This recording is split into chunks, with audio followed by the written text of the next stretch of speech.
Welcome to The Explainer. Look, if you're planning to retire anytime after 2032, you really need to pay close attention to this. We're staring down the barrel of a major Social Security crisis. But we aren't just going to focus on the doom and gloom today. We are going to clearly map out the actual mathematical solutions that are currently on the table. And to really grasp the urgency here, we just need to look at the timeline. Because 6. That is literally the number of years we have left. A very real countdown clock is ticking for the American economy right now. According to incredibly detailed data from the Wharton School, Social Security's trust funds are on track to completely run dry in exactly 6 years. But what does running out of money actually mean for you? Okay, let's dive into this, because we absolutely have to bust the biggest myth out there. Insolvency does not mean Social Security goes to zero. It doesn't just vanish into thin air. But the reality, well, it's almost as stark. It triggers an automatic overnight benefit cut of roughly 22%. To put that into perspective for a typical retiree, we're talking about a sudden loss of about $500 a month. That's rent, groceries, medications, just gone. Behind closed doors, lawmakers and fiscal think tanks are scrambling to prevent this. Today, we're breaking down the 5 drastic solutions they're considering. But first, we really need to understand the root cause. Section 1. Why is it sinking? Let's look at the simple math behind the shortfall. To fix the system, you've got to understand how it operates. You see, a lot of folks picture Social Security as this giant vault in Washington, where your specific payroll taxes are just sitting there waiting for your 65th birthday. Yeah, no, that's not how it works. It's a pay-as-you-go system. The taxes pulled out of your paycheck today go straight out the door to fund today's retirees. And honestly, that structure worked brilliantly until the demographics flipped on us. Right now, we are in the middle of a demographic perfect storm.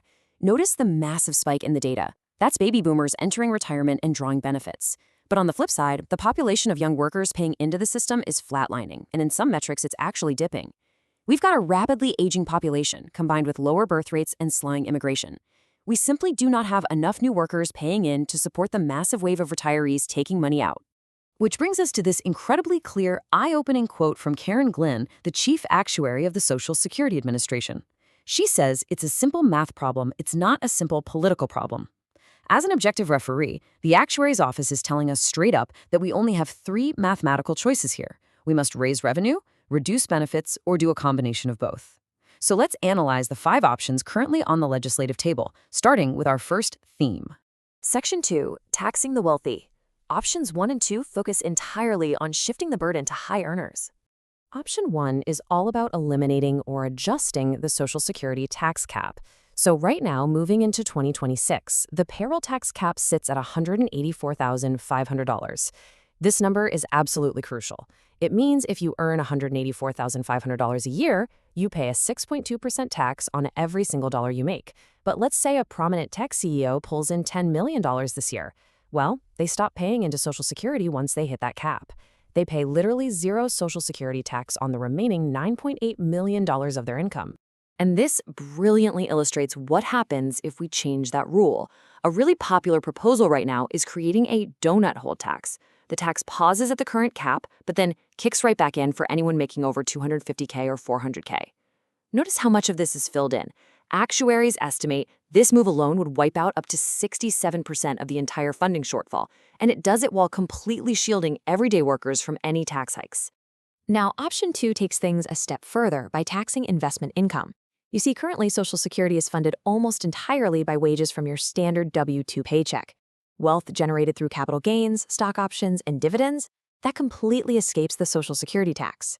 So, following some massive high-profile IPOs, lawmakers are analyzing a plan to apply a 12.4% tax on investment and business income specifically for high earners. The mathematical impact of this one is substantial. According to the Social Security Administration's own scoring, closing this loophole and taxing Wall Street capital at 12.4% wouldn't just help. It would wipe out the entire funding gap completely, 100% solved. The system becomes solvent. But what if Congress decides against raising taxes at all? Well, that pivots us right into our next set of options. Section 3. Cutting future benefits. Options 3 and 4 mean working longer or just getting less. Option 3 is raising the retirement age. Proponents argue that, hey, since life expectancy has increased, Americans should remain in the workforce longer. And there's actually historical precedent for this. Back in 1983, Congress bumped the full retirement age from 65 to 67 to help stabilize the system. The big proposal on the table today is to push it from 67 up to 69. But we really need to look under the hood at what this actually means mathematically. The Congressional Budget Office classifies this as a disguised benefit cut. Their data shows that pushing the full retirement age to 69 effectively results in an average 13% cut in annual benefits. Why? Because you're claiming checks for fewer years over your total lifetime. Furthermore, the data highlights a harsh reality. Unexpected health issues or job losses force a lot of Americans to stop working at 62 anyway, regardless of what the full retirement age is on paper. Which brings us to option 4, means testing. This basically means cutting benefits specifically for higher income workers, under the logic that wealthy Americans have robust 401ks and savings to fall back on. Take a look at the difference here. Worker A, making a solid middle-class wage of $60,000 a year, sees absolutely no change to their expected benefits. However, Worker B, a high earner pulling in $120,000 or more, would see their monthly check slashed by maybe $260. There are even more aggressive proposals on the table too, like putting a hard cap on total benefits at $100,000 per married couple. But here's the catch. Even an aggressive means testing strategy like that only closes about 20% of the solvency gap. It helps, sure, but it leaves a massive 80% hole on the board.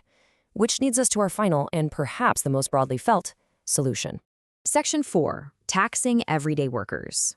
Option 5 is what you might call the blunt force instrument. So the crucial point here is understanding the sheer scale of the tax hike required to fix the 75-year shortfall instantly without changing anything else. Right now, you pay 6.2% in payroll taxes, and your employer matches that with another 6.2%. To bridge the gap completely using just this method, the total tax needs to jump by 4.6%. That means your personal payroll deduction spikes to 8.5%, and your employer's burden also jumps to 8.5%. That is a massive overnight hit to your take-home pay. And while this mathematical brute force totally solves the solvency issue, economic experts from all over the spectrum are waving red flags about the downstream effects. A combined 17% total payroll tax places a heavy immediate burden on businesses. Historically, when labor becomes that much more expensive to employ, businesses hit the brakes. We're looking at economic risks like slower hiring, frozen wages for current employees, and an overall drop in productivity. It saves the system, absolutely, but it might seriously shock the economy. So, Section 5, the bottom line, the ticking clock and the tough choices ahead. The reality is that Social Security is just a math problem, and it absolutely can be solved. The real battle in Washington isn't about whether the math works, it's that lawmakers are terrified to make the choice of who actually pays the price. Do they tax the wealthy? Do they hike taxes on everyday working Americans? Or do they force future retirees to work longer and just accept fewer benefits? With only 6 years left until 2032, kicking the can down the road, yeah, that's no longer a mathematical option. The deadline is literally right here. And that is where I want to turn it over to you.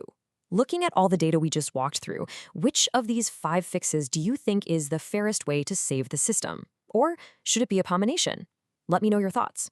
Thank you so much for joining me for this explainer. Keep learning, keep questioning, and I will catch you in the next one.